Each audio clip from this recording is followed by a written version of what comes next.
don't know, I feel like sage looks like something that you would oven dry, but it also kind of looks like something you could air dry too. Yeah, maybe I'll air dry it.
So I'm all done dyeing for today. There was a lot of different colorways going at one time, and so I didn't film most of it just because I don't want to get distracted from what I need to get done. So I'm going to wrap it up for today. I'm going to go ahead and rinse off my utensils, create my Lucky Strike dye baths, and then get inside for the day. I have a few other things I need to do inside today, including getting started on drying those herbs that I was talking about previously. So yeah, that's my goal for right now.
Okay, I am inside. I have had my shower and I'm gonna do a few things before I kind of rest for the afternoon. So I have some herbs that I cut fresh from my garden, and they've been sitting out for a couple of days now on this cookie sheet. And I've done that for a couple of reasons. I want to release any kind of moisture that's already in them because they were rinsed off. But also I wanted to give them a head start so that they don't have to dry for as long. When I was reading this article, it says that, oven-dried herbs will cook a little, removing some of the potency and flavor, so you may need to use a little more of them in cooking, which is actually really typical. I mean, they always say if you're using dried herbs, it's going to be less potent than if you're using fresh, and perhaps that's because they're air dried or oven dried. Honestly, I feel like there's not a ton here, and as they've lost some of their moisture, they've wilted down to really not very many. So I think I'm going to just go ahead and oven dry the vast majority of these. I mean, I don't know, maybe the dill, because I do have a lot of dill, and the dill would be easy to put a little tie around and hang them up here in the kitchen, and they would be kind of cool looking. So maybe I'll do that. Maybe I'll air dry the dill and then I will oven dry all of the other herbs that I have here. So, well, you know, and sage, I'm not exactly sure if sage would be one that you would, I don't know, I feel like sage looks like something that you would oven dry, but it also kind of looks like something you could air dry too. Yeah, maybe I'll air dry it. And that way we have sage and dill hanging in the kitchen, looking cute and rustic, and then everything else will spread out on this pan and oven dry it. So let's go ahead and prep all of this so we're ready to dry some herbs. Okay, so it says when you're air drying things that you gather 5 to 10 branches together and tie them with a string. So I'm gonna sort these out. These really, really little ones I might just throw on the plate, or throw on the pan to dry in the oven, but I'll get out the more substantial ones.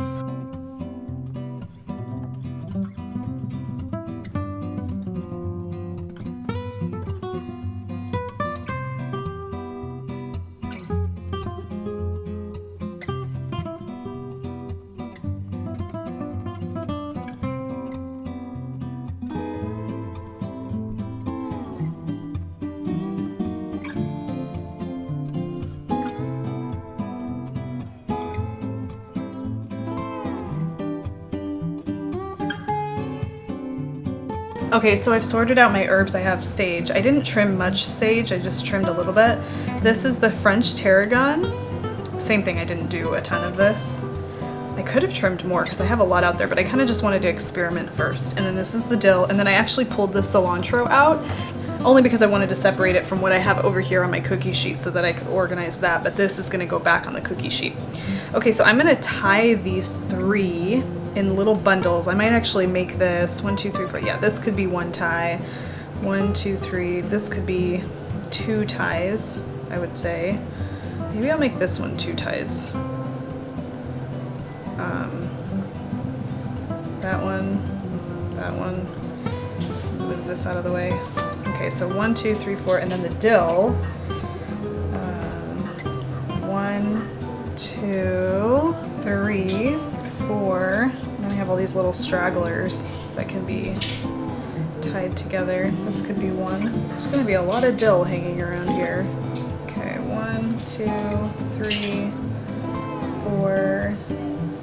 I'm just going to do those 4, and then these little ones that I have right here will go into one little tie. Okay, so I've got those separated, so now I'm going to go ahead and pull out my baker's twine. I have that here, and just cut off little amounts that I can use to tie these up. And guys, like, I've never done this before. I'm completely flying by the seat of my pants, so just go with it.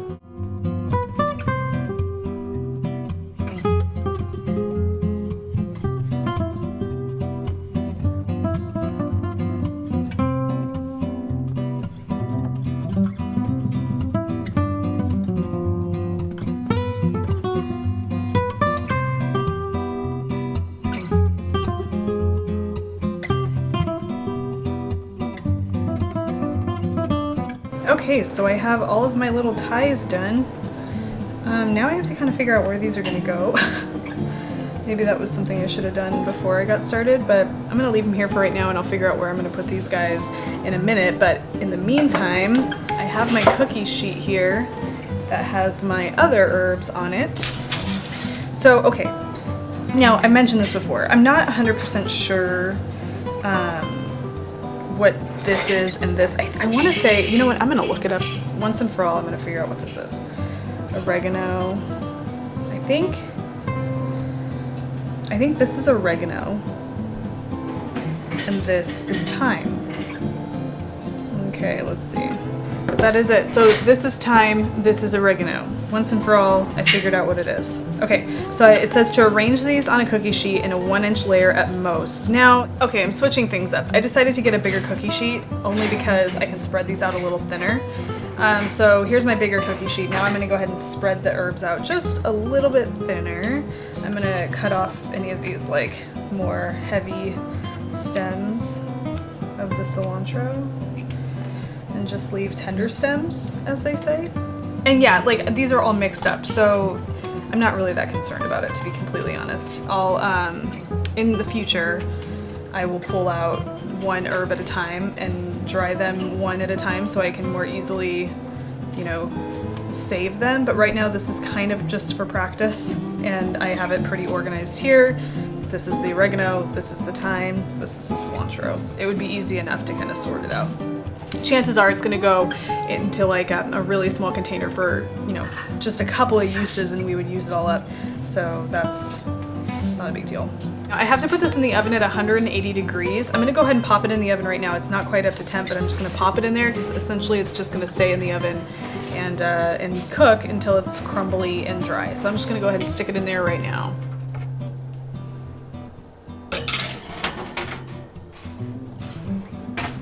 Okay, so I still have some herbs left over, some random kind of scattered herbs that didn't really qualify for being tied and bundled and also maybe just got kind of mixed up and I didn't manage to get them on the cookie sheet. So this right here is my little pile of herbs that I need to do something with so I don't waste these. So I'm just going to take this as an opportunity to show you something that I have done in the past when I don't have enough I can't use all of the fresh herb harvest, and so it's a way to kind of preserve what I do have. And that is going to involve some olive oil and my food processor and these herbs. So I'll show you really quick what goes into that. Okay, so also something else that you're gonna need in addition to that is maybe a silicone like baby food mold. So this is a kind of what I'm talking about here. So it's a silicone baby food mold and it has a lid. And I can't remember what brand this is because it is a really excellent tool for this. You can see that I have in here some frozen herb cubes that I've made previously and they're still perfectly good. You just pop them out into your saucepan with whatever olive oil or fat that you're using to start a base for a sauce, for a soup, something like that. So I do have a few of these left, but we have used them. This works. I like this the best because it has a lid, but you can use an ice tray. It's anything that you can pour the mixture into and freeze it in the freezer and have it be easy to get out. These are also great because they're flexible, so you can squish the cubes out really easily. So I'm going to use that, the extra space from there, and then let's get to blitzing. Okay, so we have our food processor here. I'm gonna go ahead and begin by putting my herbs right into the food processor. This is so easy, like it's like 3 steps. Then a good glug of olive oil. That's what's gonna hold them all together in the little ice cube forms. And you don't wanna put any other like seasonings or salt in that because it could degrade the herbs, and you wanna just keep them, preserved in olive oil. And that's it. You can always season later on when you're making your dish. All right, let's pulse it until it's nice and smooth.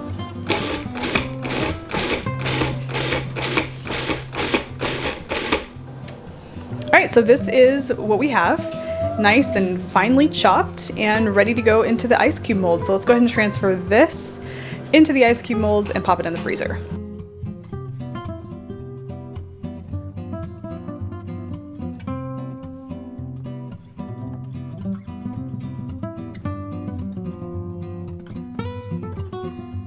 So a little test batch, but that was what we got. We got one little pot from the kind of the mold here. So in this case, seemingly a lot of fresh herbs doesn't go very far. So you can tell that this is going to be very, very heavily concentrated when you use it in your cooking. So that's kind of something to consider too. I have taken these and cut them in half to use only half just for that very reason. But that's a good way to preserve your fresh herbs for using later, and you don't have to worry about harvesting and tossing, because that would be really sad.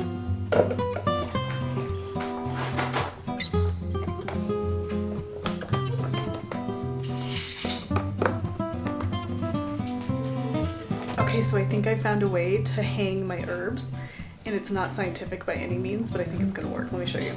So I just took the string that I used to hang the herbs and have it stuck underneath my cookbook right here.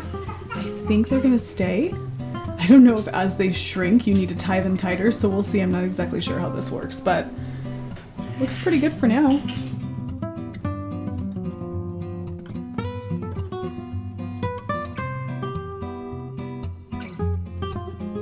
Okay, so that's as many as I could hang up there. You can see them up there. I don't have enough books to that are heavy enough to really hold all of them. So another thing I can do, and I don't know why I didn't think about this to begin with, is I have this little towel bar right here, and I can hang the other ones from that towel bar. It gets nice and warm, but yeah, I think that's where I'll hang the other ones.